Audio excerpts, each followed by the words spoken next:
In the United States, with a prison population exceeding 2 million and only 370,000 correctional officers to oversee them, being a prison guard is a difficult job, especially in severely understaffed facilities. Long, grueling 12 to 16-hour shifts, low pay, and having to deal with everyday inmate-on-inmate violence are just some of the challenges.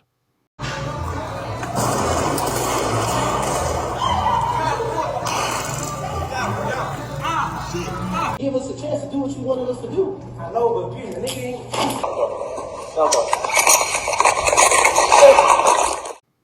Beyond the gangs and violent offenders, there's a darker, rarely spoken of evil side of corrupt prison guards who have been responsible for taking inmates' lives on a daily basis.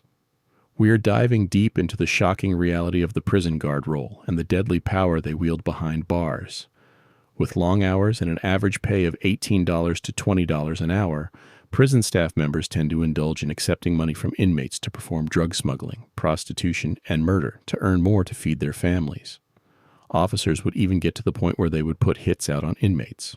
In June 2017, also known as Bloody June in Georgia, prisons experienced chaos. At one prison, a brawl broke out, and over 16 inmates had to be transported to the hospital.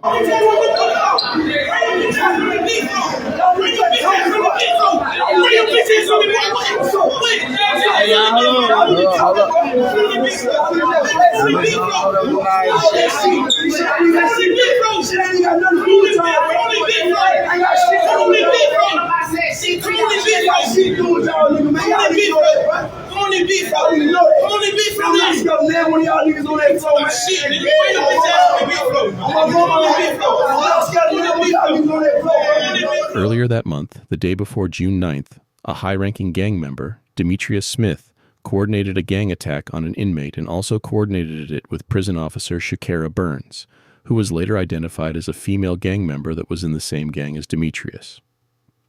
On the night of June 9th, 2017, Officer Shakira Burns was assigned to oversee the cell block.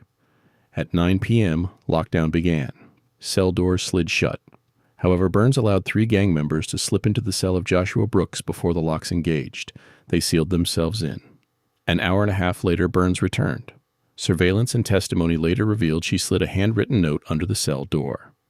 That note gave precise instructions on where to find cleaning supplies. Then she walked away.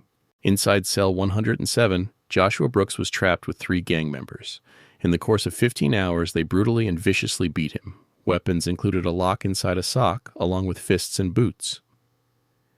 Inmates housed next door would later testify they heard Brooks screaming, crying out for help, and then falling silent. The cell doors were not opened until 12:20 p.m. the next day. As soon as the cells opened, all 3 men rushed out of the cell, while 2 of them blocked the entrance so no one could look inside, while the other inmate went to collect the cleaning supplies that Officer Burns had set aside for them. The inmates scrubbed down the cell in a desperate attempt to erase the evidence. They tried to make it appear as if Joshua Brooks had simply died in his sleep. But the cover-up could not conceal the horror of what had happened. But after they were done cleaning, an hour later, while another officer was doing his rounds, he noticed that Brooks was laying in his bunk and he was unresponsive, but his body was stiff, and the male officer could tell he was deceased. The medical staff attempted to perform CPR at 4 p.m., but it was unsuccessful. Hours later, the investigation started, and it was clear that the deceased Brooks suffered blunt force trauma to his body and numerous visible shoe prints on his body. It was also noticed that his body was unusually clean, and his cell had a strong smell of cleaning supplies. There was a faded blood trail, and there would be bloodstains throughout the cell, ranging from the door to the bunk to the toilet all the way to the window. They would run the security footage and eventually arrest the 3 inmates. When they examined the suspects, they noticed blood on their boxers, socks, and boots. They also noticed that the suspects' bodies had bite marks, and the suspects had bloodshot eyes with multiple scratch marks on their bodies, which indicated inmate Brooks was fighting for his life. When inmate Brooks's body was examined, his brain had swollen massively.